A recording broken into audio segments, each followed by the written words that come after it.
better after this session. Anyways, the best edition of Africa is ongoing, you know, and it keeps getting better.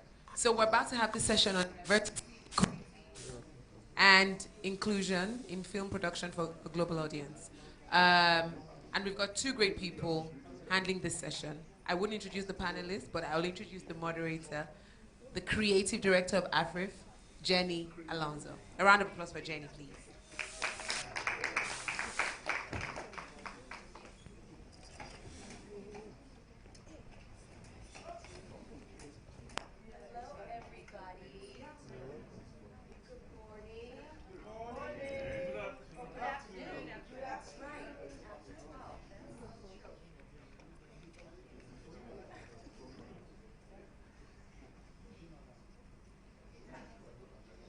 Can you hear me? Yes, you can. So welcome to AFRIF. I think we're in day 4, right? 5 already? Oh my God. Chioma is singing and getting ready to for the finale. So this session is on diversity, equity, and inclusion in film production for a global audience. That's the conversation here this morning. Has this been the first time that a diversity and inclusion session has been done at AFRIF? Ever. There you go. So this is an inaugural conversation, and I'm sure it's the first but not the last, right? So I'm going to introduce a woman who is a force of nature in this space. Very few companies can actually say that they work in diversity and inclusion globally. And Amazon happens to be one of them. And they just happen to be here, by the way, right? So I'm going to introduce to you Latasha Gillespie. Come on here, man. Join me.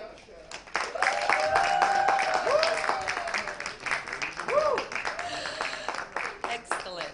And Latasha is the head of global DI for Amazon Studios, Prime Video, and IMDb. All right? And if you don't have an IMDb, you're not a producer. You need to get one done, okay? Because that's how Hollywood speaks, unfortunately, right? It is. So we're working on getting a lot of you on it right now, by the way. Very important. So, Latasha, this is a conversation. We're going to keep it very informal, okay? It's an area where you're really one of the top experts in the field. It's an area that I was thrown into by nature in the cable business, where, frankly, really was pioneering the diversity and inclusion in entertainment. Cable was doing it before anybody else was doing it. And now the studios are trying to catch up, and that's why they bring people like Latasha to help them get there quickly, right? So, you know, from that perspective, you have a lot to share with us, and I know that culturally this is a little different than the U.S., but I think that there's certain areas where we're going to find some commonalities, right? Absolutely. Yeah, and so let me start with the first question, okay? We're going to do our little conversation here, okay? Don't mind us. And then we're going to open it up for Q&A, all right? So your role is unique to Amazon Studios, right? What is the essence of your team and your work? Thanks for asking that. But before I answer that question, I just have to first give a shout out to AFRIF for 10 years. Listen, it's hard to do anything for 10 years and during a pandemic. So the fact that we are all here together in person in this way deserves recognition. I also want to give a shout out to Chioma for all of the hard work and leadership in this space. And listen, Lagos, we had high hopes coming to this trip in great anticipation, but we could not have imagined this trip would go this well. You have been embracing of us. You have shown us the best of your country. We have met incredible people. Lagos, you owe me nothing. So we are so glad to be here, and we appreciate how you have received us, and know that this will not be my last trip. Okay. So what do I do? So my role is unique. When most people think about diversity, they think about it in the space of HR, right? So employment diversity and making sure you have people, and that's true, but my role is a little different. I actually work on the business side. James and I, we work for Jen Psaki, who is the head of Amazon Studios. So I get the pleasure of working with content creators and creative executives across both television and film and content acquisition. And our team is responsible for making sure that we have diverse representation in front of the camera, behind the camera, above the line, and below the line. So in your trades, like your costume and makeup and transportation, all those things are important. The second thing we're responsible for is making sure that we tell inclusive narratives that don't perpetuate harmful stereotypes and tropes, right? I heard someone say in one of the panels the other day that, you know, people think Africa, we're still running around in the bush, like, right? So somebody needs to make sure no one is putting bad information out. Right? So that's part of the responsibility of me and my team. So we work with the creatives to make sure that we don't do that. And then the last thing that we do is, you all know that there are barriers of access and entry in this industry. And so what my team tries to do is we look at our own process and ask ourselves, where can we dismantle those barriers and rebuild them with equity? So that's part of the reason why we're here. We know that, and those barriers look different everywhere. In Africa or in Nigeria, it might be generational diversity, right? So the younger folks may not have as much access as the older generation, or in some places it's gender diversity. So we look to say, how can we help open up that pathway? How can we help open up that door and make room for other people? So those are the three things my team is really responsible for. Great. Great. You know, I'm glad you mentioned generational diversity, because a lot of people don't even think about that, right? Absolutely, yeah. You know? You think about it, 18 to 24-year-olds are the largest demographic of people on the planet right now. Right. They're the largest consumers of streaming content. I think in the US alone, 18 to 24 Black, Latinx, and Indigenous people consume 8 hours and 11 minutes of streaming content every single day. So it's important that you pay attention to them and what they want to do, what they want to see. Otherwise, you're going to miss a whole big part of your customers. Yeah. Yeah. And money. You're leaving money on the table, That which part. is really the bottom line, right? I think that's what's finally gotten people to wake up, by the Yeah. way. So let me ask you, everyone talks about being globally diverse, Yeah. right? So, you know, how do you make sure that actually happens at Yeah. Amazon? It starts from the top, first of all, and it has to start with intention.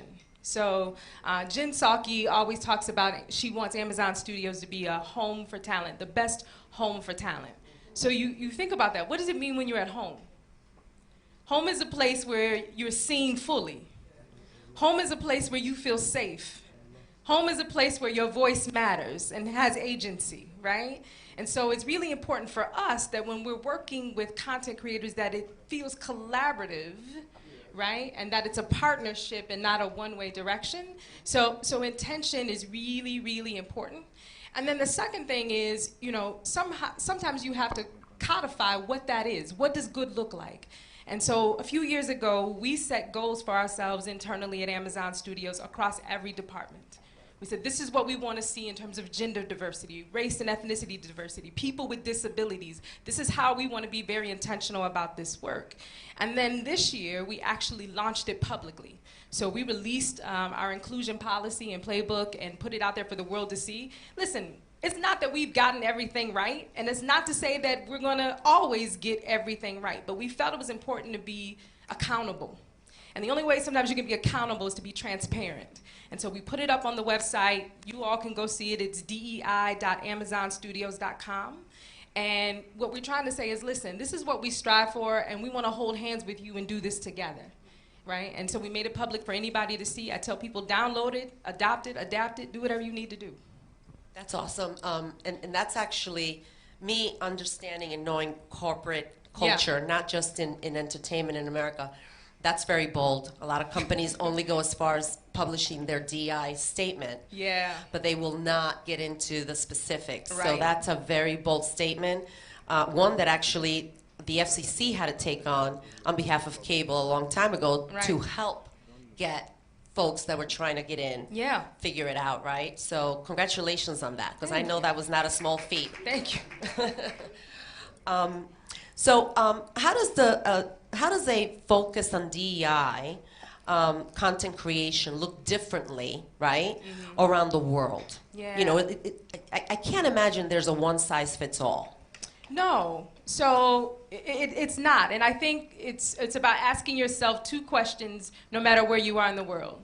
The first question is, who are the marginalized communities where I live, right? In some countries, globally, it's women. Unfortunately. Not, Unfortunately. maybe not Nigeria. I've seen some really strong women producers, directors, editors in Nigeria. So Nigeria is, you might be leading the way in that space. But globally, we typically don't see gender parity, right? We also, in some parts of the world, it could be the economic or social class you were born into may not have access. It could be religious minorities. It could be smaller tribes. Everywhere around the world, the marginalized communities look different, but we all have them, right? Could be people with disabilities is one that we also see globally. Say that again? Well, race. Well, Listen, and not just race, colorism. Yes. Right? In the U.S. too, by the way. Globally. Yes. Globally. In the Caribbean, in Right. South America, Yeah. yes. So it is nuanced by where you are in the world, but they exist. So that's important. But then the second question you got to ask yourself is, even within that, and then within this industry specifically, looking around saying, who's not at the table? So that's what we mean when we're talking about how do we create more diverse representation wherever we are. It's about asking ourselves, who's missing from this table? What lived experience is missing from this table? Do I only have the predominant religion at this table? Do I only have the predominant sex at this table? Do I only have the predominant tribes at this table? Whatever it is, it's asking who's missing from this table and how do we create room at the table for all of them? Yeah. Definitely. Thank you, Chioma. Oh my goodness. So how do you anticipate content from Africa reaching, and resonating really with audiences globally? I'm so excited about this because I'm a fan of content that comes out of Nollywood for sure. But I know I'm not alone. And I think this week has just, crystallized that for me, right? That I know that for sure, that there's so much cultural specificity here that could travel globally, that I'm really excited about a lot of you that I have met who've shared your big dreams and big ideas about the piece of content that you want to do, and I think it's going to travel very well. And I think if you lean into that cultural specificity, that's the thing that's going to make it so authentic that people, no matter where they are going to watch it. It's the reason why our show Made in Heaven, which is an India show, has traveled all over the world. It's why September Mornings, which is an Afro-Brazilian show, has traveled all over the world. People are really resonating with that authenticity. And I liken it to, I always say, when you build for people on the margins, it benefits the masses. And one of my best examples, how many of you have ever been in a city where at the intersections they have sidewalk ramps on the curb? So the curb goes down so wheelchairs can roll through, right? But I don't see anyone in this room that is in a wheelchair, but we all have used those ramps for our bicycles, our baby strollers, our briefcases, whatever, right? We have all benefited from that. And so when you think about how do I build for a very specific community, but if I do it in the right way, it will benefit broader than that. And so that's what I want you to do in Nigeria. Keep doing Nigeria. Keep doing Africa. Keep doing the continent, because those things are going to be the reason why it travels globally. And I know our audiences in over 240 countries and territories are going to gravitate to it. We've seen it. We've seen it whether it was Coming to America, right, or Underground Railroad. We've seen people gravitate to those specific stories. Absolutely, absolutely. What systems and practices does your team have in place to consistently consider DEI throughout the content process? Yeah. So we're probably one of the only studios that actually has diversity and inclusion as part of the green light process. And why that was important to do was because you need a mechanism. You can't just say, we want to put out more, globally representative content and just hope by magic it's going to happen. you got to hold yourself accountable with every single decision. Every single decision matters. So if you're the director on a movie, who you hire to be your DP matters. Who you hire to be the head of transportation matters. Every single decision matters because they accrue to something. So in my business, what we have done is when we are bringing a piece of content forward for the green light, my team does an assessment and asks a couple questions. One, how does this piece of content impact our numbers? So if we say yes to this project, what will it do to the diversity of our numbers? Again, in front of the camera, behind the camera, above the line, below the line. Will it help our numbers or will it hurt our numbers? The second thing we ask is, does it have the potential to appeal to those historically marginalized and underserved communities? Right? So we want to know, is it going to resonate with them? And the third thing we ask ourselves, is there the potential that this piece of content could actually not only not appeal, but actually do harm, right? Because one of our leadership principles is customer obsession. We earn and keep customer trust. And so we're asking ourselves, how can we make this better to make sure we don't accidentally do harm? Sometimes that means bringing in a consultant, right? A cultural consultant. We recently did a powwow as a part of a television show we're doing, which in indigenous communities is a religious spiritual ceremony. So we brought in a consultant to train the cast and crew. This is what you do and don't do while we're filming this. Yes, it's for television, but this is really a spiritual ceremony. Underground Railroad, which was, a heavy topic, slavery in America, great cast. Barry Jenkins is brilliant. But we had an on-site therapist. Because even though we were shooting a television show, it was heavy. Yeah. Right? And so you want to protect the hearts and minds of people while they're doing this work so that the set is inclusive. The set feels emotionally safe. And so those are the kind of things that we do on my team to make sure that those things are happening. So we'll call it out in the green light. Doc will say, this show needs a cultural consultant. This show needs an on-set therapist. This show needs mental health resources. Whatever it may be, we try to do that. That's awesome. That's really awesome. And it's interesting. I was watching some of the movies, the films, right, the submissions. There are times when I am so drained after one of them that I can't even continue to watch the others because I'm emotionally taken aback. And I'm like, okay, I need a break from this before I can continue. And that's the power of what you do. Yeah. That's the power of what we do. Everybody in this room, it's amazing. Yeah. So we may need a therapist for the jurors in the future, Chioma. I know a few. I can hook you up. There you are. Oh my gosh, that's funny. What are you excited about for the future? Listen, I'm excited about all of you.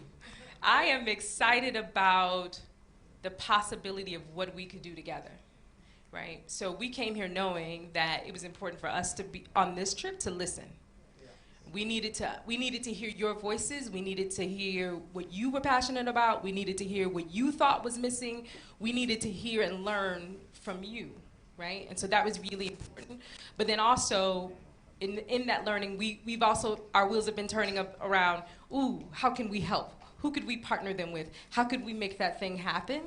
And so I'm excited about not just the emerging talent, but you have some brilliant emerging talent. Let me just tell y'all that. Like, I was in a room of young people the other day, probably all under 35, that blew my mind. But you also have some well-established, seasoned players in this industry here on the continent as well. And so we also want to amplify their voices.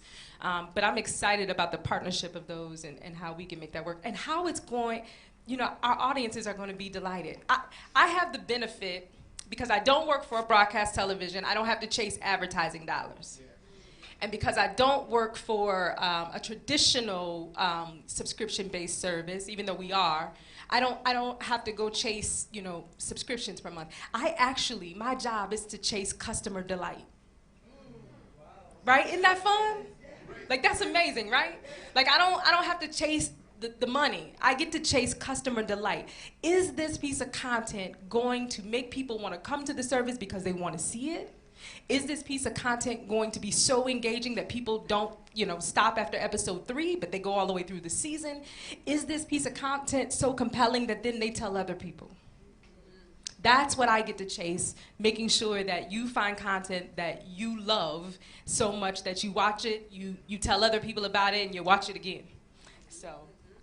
So when the development team Yeah. is pitched ideas, at what point in that process do they bring you in? So it's so funny because sometimes we bring stuff to them.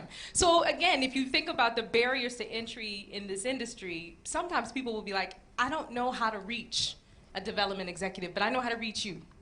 And so here's my idea. And so for people who haven't had an opportunity to pitch a lot, sometimes my team will say, do a dry run with us first. Let us give you some feedback, and then we'll put you in the room with the right person so that you can do your actual pitch. So sometimes it happens that way. A lot of times, though, our creative execs, we work so hand in hand, lock and step, that they just call us in from the beginning. And I like, hey, here's what we're thinking. And so, and it's a really great process. And, I feel really fortunate that I do get to work across all the teams, television, film, and the content acquisition team. So it's special. That's awesome. Very awesome.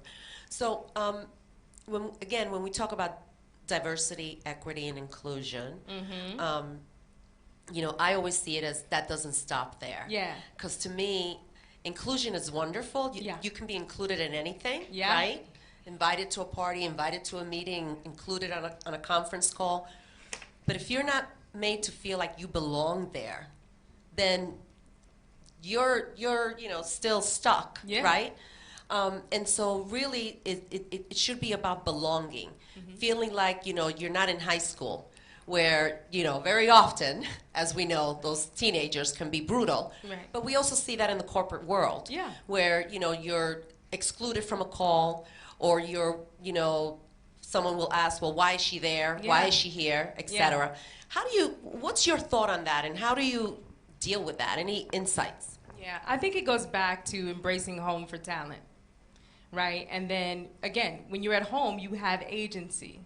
And sometimes, and I get it, when you are the minority in the room or on the call or whatever it is, a lot of times, you're doing mental gymnastics deciding, do I really want to bring this up?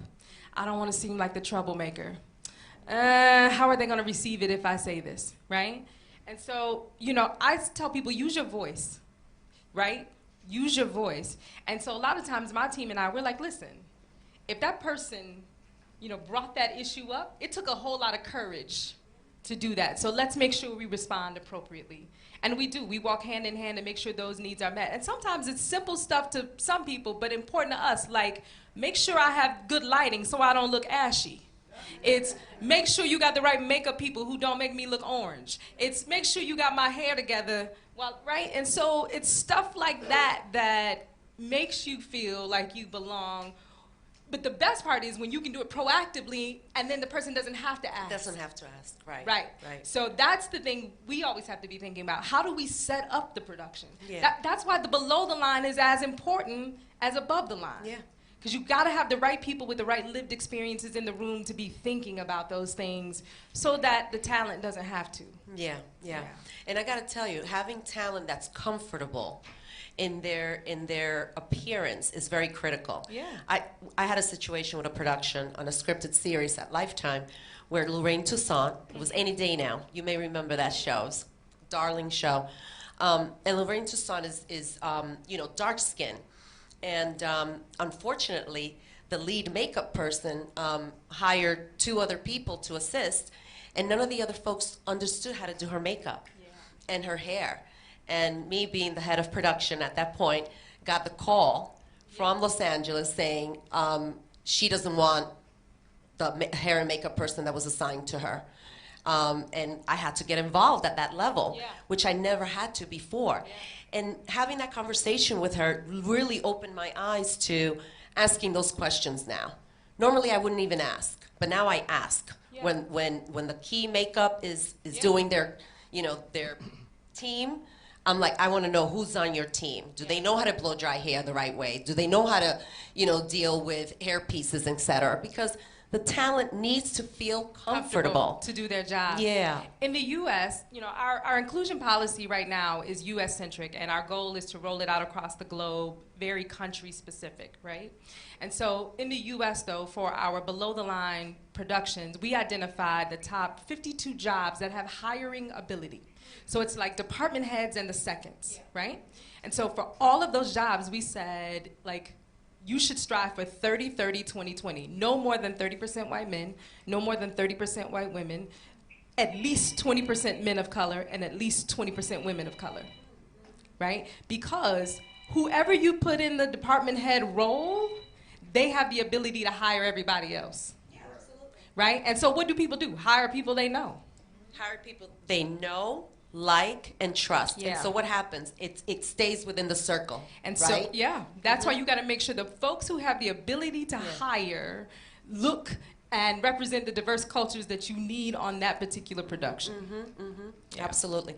And what we were saying earlier, what doesn't get measured Doesn't happen. doesn't happen. So when you provide those markers, Yeah. 20%, et cetera, you know, they know they have to deliver. Yeah. Absolutely. So I'm going to open it up for questions because I think there's going to be quite a few. And, and so do we have the person with the mic? Yes? Okay. So we'll go to Khadijah first. Yes. Row two popping. They ready. Well, good morning, everyone. And morning. thank you very much, Latasha, for these insights. Thank you, Jenny. So, excuse me, gentlemen. This is very important for all our fellow filmmakers here in Nigeria. I know that you're talking about inclusion, but the young filmmakers here and even the others, they need to understand that to get in, they have to have a very good pitch, a very good story. So my question is, will Amazon make a partner with Afrif from now on and have some sort of lab or like a session to teach these young people how to pitch?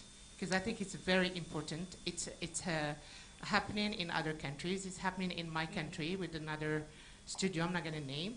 But I think it's very important, and I see the results, how important it is to have something that will, on the side of the festival, to teach these young kids how to pitch, how to write, and how to structure, because getting to you, they need to be very good.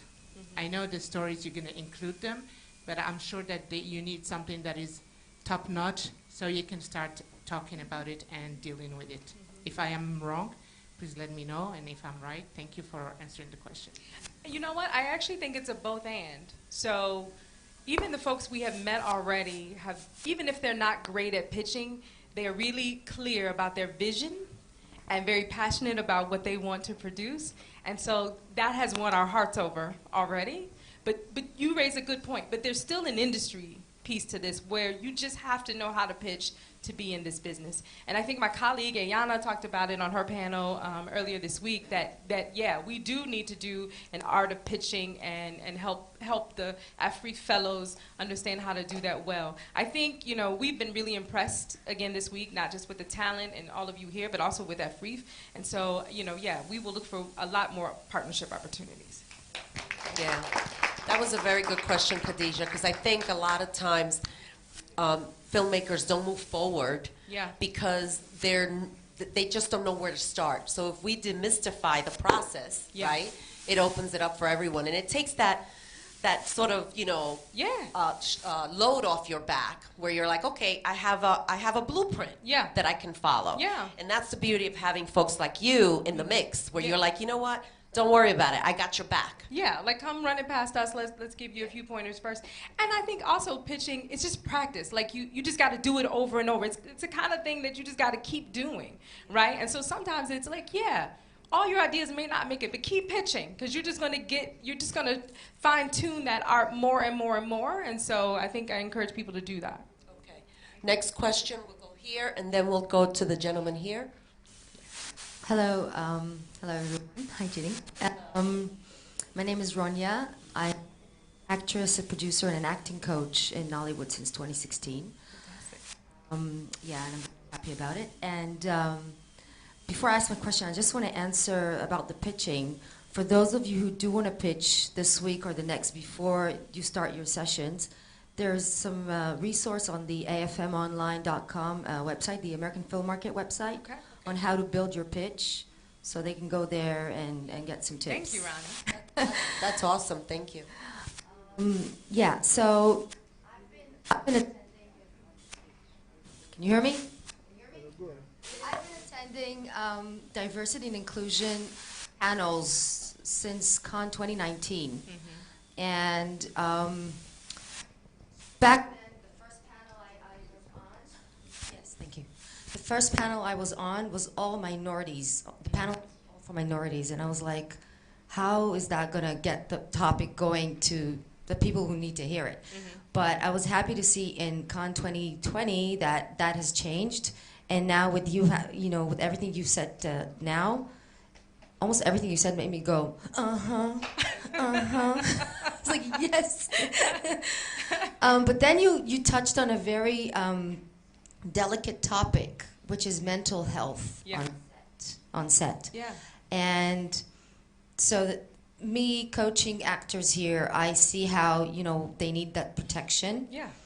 But then me living in Nigeria here, I also know that mental health is something that is not enough addressed in Nigeria. Am I right, Chioma? And I think this is something that would be a great topic to bring maybe to next FRIF and more. Yes, how to address mental health issues on set, how to take care of your cast, why it's important.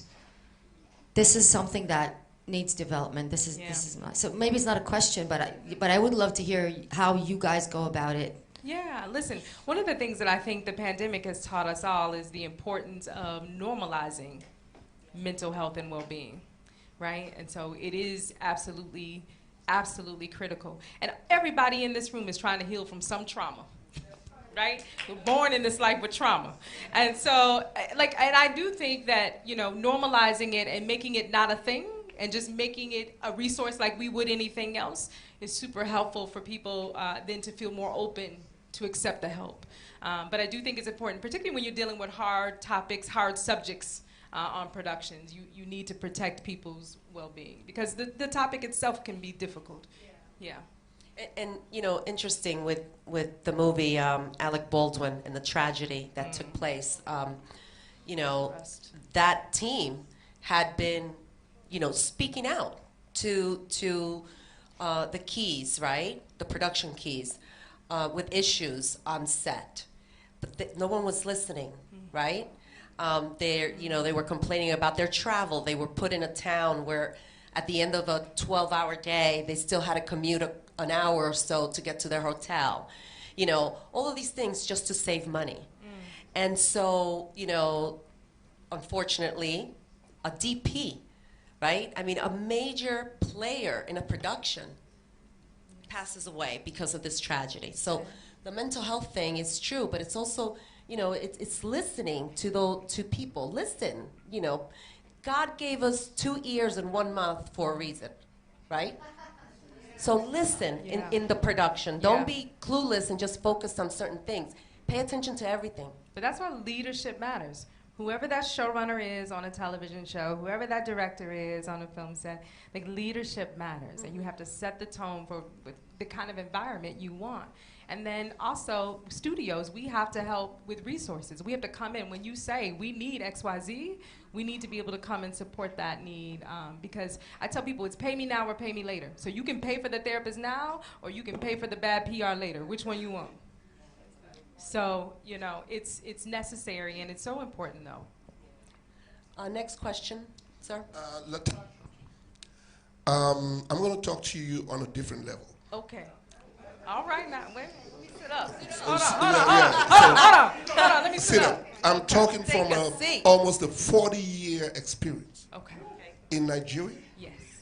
in the US, Okay. and we've been everywhere. If Amazon says, apart from diversity, DEI, We are interested and happy to be in Nigeria. Yeah. I'm taking you by your word. Yeah. African Americans, now I'm going to talk to you as an African American. Okay. African Americans are doing DNA testing to find out where they're from in Africa. And a lot, mostly have been around Nigeria. The storytellers are my brothers and sisters that are here. If Amazon says to us, pitch, doesn't make any sense to me. Because now, you saying that we should come as individuals. I will not mention the name of another studio that was here and said, you know what? We believe in you guys. We're going to set up a system whereby there's X funding, and we're going to present your stories, which we believe you have. For instance, I'll give you a story. Just off the bat. Okay. Story of what happens when you die. It's here. And it's nowhere else that we've seen in the U.S. I've been in the States for 38 years. Never told. Okay. And the scripts are written. So I have guys here who are not talking, but have been in this business for 40 years. What we would like to see from Amazon, maybe through Chioma or whoever it is, we want to see Amazon say, listen, what is the budget of all these things you guys are talking about? We will put $100 million. Don't laugh with Latasha. Trust me, $100 million is nothing, because I know guys, Black Panther was $200 million. So $100 million is nothing. I shot a movie which is up there and seen by everybody all over the world. And we shoot films for less here. $1 million is a big budget film. We can do it. And we don't. What I'm trying to say is this, Latasha. Could you please, with your team, when you go back, you've had the opportunity to come here in Nigeria. You've seen the people. You love them. You probably go do your DNA testing and find out you're from Ibadan. How do you? Obviously. Ask anybody here, they say you're Igbo. Listen, my maiden name is Randall. I've already been told I must be from Lagos. There you go. So Latasha, so I'm pleading, because we've been everywhere. We've been to Disney, we've been to Netflix, we've been everywhere. I'm pleading, not just because you are a major point person in Amazon, because we have our movies on the platform, and we already know how Amazon works. I am saying, can you, Latasha, go beyond, one step further, to say, okay, Tony said 100 million, we can't do that, but we can start with $10 million. You got to say something. And $10 million for what? Are you Because what you're not seeing in this festival, or what you're not seeing in Nigeria, is that they have guilds of 5,000 film producers that have been here forever. Nollywood didn't come out of the blues. I brought 50 of them to the US in 2004, and the place tore apart. You can't come and say to us, pitch one by one. No. First of all, so you want Latasha to sort of set up a mechanism, maybe a full day summit where you can bring people to have conversations with Amazon. Is that what you're saying? Yes. Okay. We'll show you and we'll tell you the stories that you can never get anywhere else. Okay. Okay. Latasha? Thank you for your statement. Thank you, sir. Thank you very much. Thank you. Thank you. I think you've done stuff like that. Right? Yeah, and listen, I can't speak to how another studio Right. operates. Right, Everybody has their own operating and business model. Yeah. And we have to work the way that works best for us and how we engage with content creators. Yeah. And so, Yeah. Well, the fact that Amazon's here and has been talking to everyone, right? Has been having meetings, that right there tells you the commitment. And everything starts. This is their first time with a Free, right? They're getting to see what's happening. They understand what Chioma's vision is and where she's headed. And so, showing up is the first step. Yeah. Yes. Who's next, please? She's coming to you. Hello. All right. Hi. My name is Charles Novia. I didn't really want to say anything, but I think I'll just clarify or dovetail from what he said. I think while we recognize the importance of the guild structures and those who have sort of been at the forefront of pushing Nollywood where it is. I also think we should be amenable to changes. So I do not think we need to impose on those people coming what they have to do. It's a free market. I made a statement in a WhatsApp group I'm in yesterday. I said there are a few of us.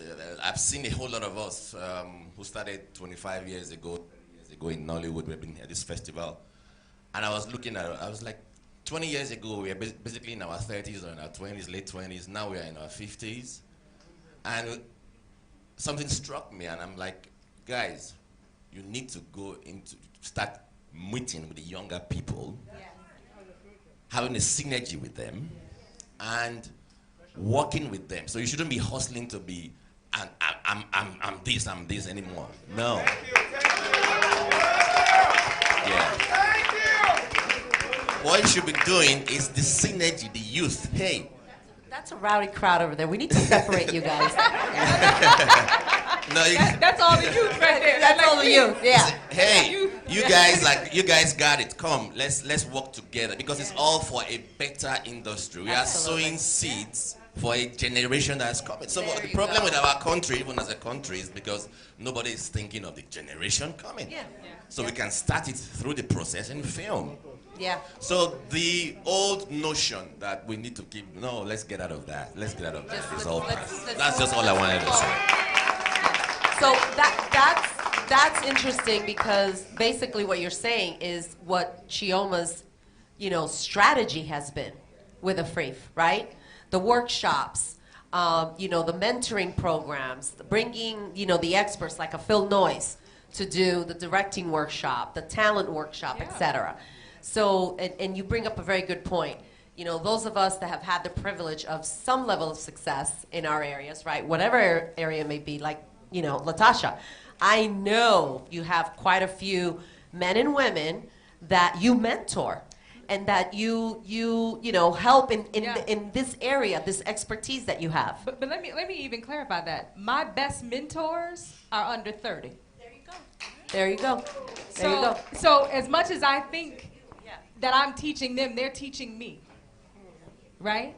And I love it because this generation has purpose, they have passion, and they're not willing to wait, right? They feel like if I've done my work, I've done the hard stuff, I'm coming, I've perfected my craft, I'm constantly honing it, then I should be able to have a seat at the table, and I agree. Now, that's not at the exclusion of experienced people. There's room at the table for everybody. We all can eat. We just got to send out dinner invitations where we have not historically. There you go. There you go. So, get invited so you feel like you belong. Yeah. Yes, sir. Okay. Stanley. My name is Stanley Hikwari. I'm just excited that we're talking about inclusiveness and the next generation and all that. It's something I'm really passionate about. And I'm excited that you've met with the young people in Nigeria as well. But something I just want just throw some light on is the fact that a lot of the young guys who come into the industry, their first point of entry, including when I started making films, was short films. Until date, we've not found a way to monetize short films. Yeah. So I'm just thinking, is there a way that Amazon can make that happen? Because there are thousands. Yeah, so I'm just directly right now, you're here in the room with the young folks and all that. Can they get that promise to say, you know what, I'm churning out these short movies and all that. There's just going to be a platform for me to monetize them so I can grow my career from there. Yeah. Okay, perhaps I wasn't aware of that, but yeah. We haven't. We have some shorts on our service. It hasn't been, a key area as big as feature films, of course, and others. Can we make it? But I do understand but we do recognize the value, the importance of a short because it's your calling card. Yeah. Your short, a lot of times, is the thing that gets you in the room. People have seen the work you've done in the short, and that makes people want to see more of your work. So we do recognize the value of the short form content and why it's important. So I thought there was a hand up top. I don't think we made it up there, did No, we? we have not made it up there. Okay. Chioma. Sorry, can I speak I to have a the question short? here. Sorry, honey. Sorry. Let me speak to the shorts with regards to Amazon. So we've been in conversations. They've approached me to say, we saw great shots during the festival, and for these shorts, this is what we want to do. What do you think? Should we give them a minimum guarantee and upload it for them to start viewing? So that is in discussion. I've seen the minimum guarantee, what it looks like. I've asked a few people, what do you think? And I've heard them say, beautiful. So they do have they have a plan. Yeah. Absolutely. That's- And let's that's remember one very famous person who's no longer with us. The short film was his entry into Hollywood, Yeah. Kobe Bryant, right? So Yeah. getting to festivals, bring in your short films. That is a way to get yourself noticed and be able to monetize it. Okay, questions in the back, please? Yes. Good afternoon. Good afternoon. Afternoon. Yes, I'm the head of the Screenwriters Guild, and I think that it would be really nice if the guild got a lot of support in terms of capacity building. So for a long time, we've heard things like maybe our stories, we're not telling stories the right way and all that stuff, but we can only improve with support. Yeah. We've done a lot on our own. Yeah. Yeah, but imagine what we could do if we had the right kind of support. Yeah. So, so this is more like a plea. I hope you're thinking about supporting us. Yes. Listen, I think when you are planning for your next round of things, let's get in contact and figure out how we can be a part of some of the things that you're planning that you're coming up. Fantastic. Yeah, Thank you because I very understand much. that industry expertise is important. Thank you very much. Yeah. Another do that. question, please? Where's it at? Any more questions? I know a lot of them were statements, but I'm a big believer in letting people voice their opinion, concerns in this environment. And listen, it's okay. One thing about us is we don't always have to agree on everything. But I think at the end of the day, we all agree that there is amazing and tremendous talent on this continent. Some that are very experienced, that has great expertise and track records in Nigeria and globally, and others who are still waiting for a shot and opportunity. And there's room for everybody to do this. And so all we want to do is be here and be a partner with you to figure out how do we make those stories come to our global customers. Right. Yeah. And you have Wangi. Yes. Who's really going to be, that great Yeah. pipeline. Wengi and to- Dio, both of them will be here That's on the, right. That's right. So, any other questions? Yes.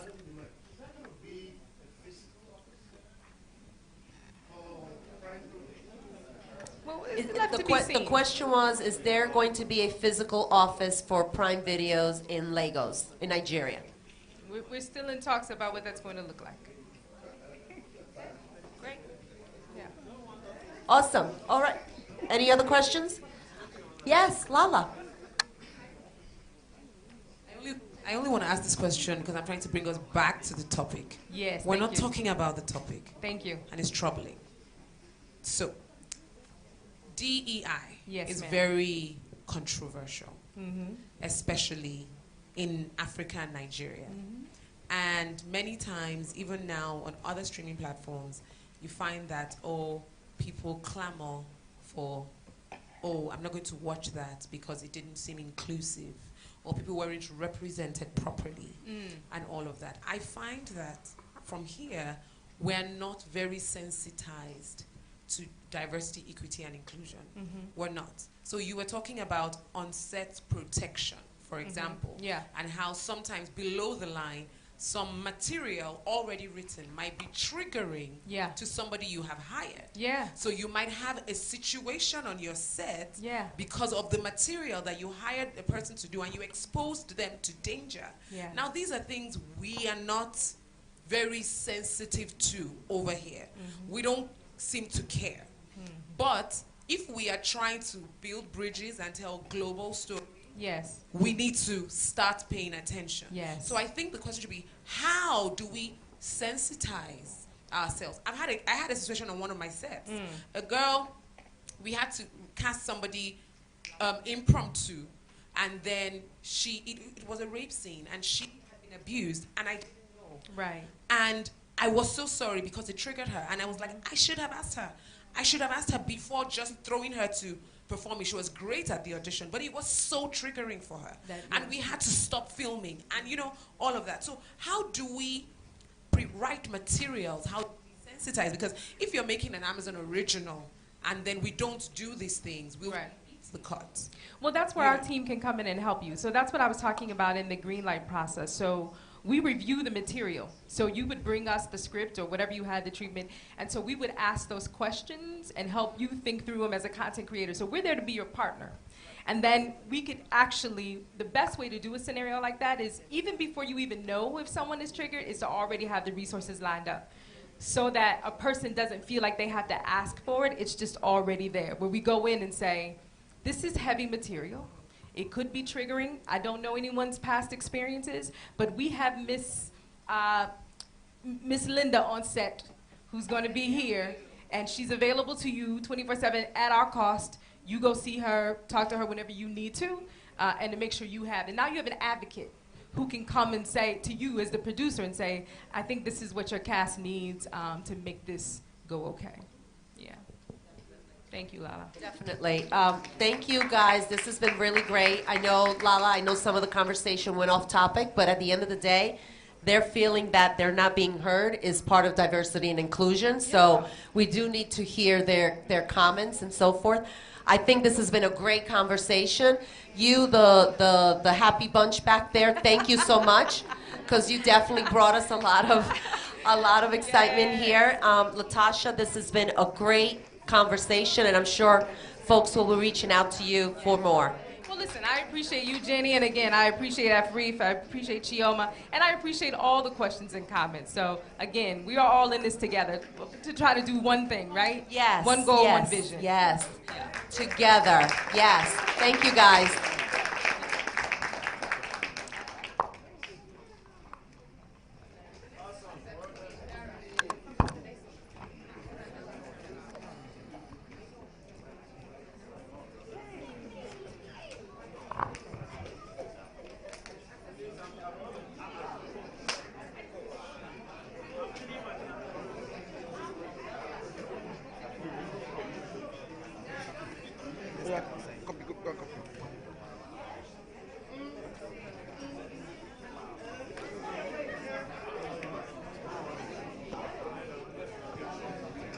The next session on accessing grants is holding here at 2 p.m. Accessing grants. Yes, so money matters. Please, 2 p.m. here. Accessing creative industry grants at 2 p.m.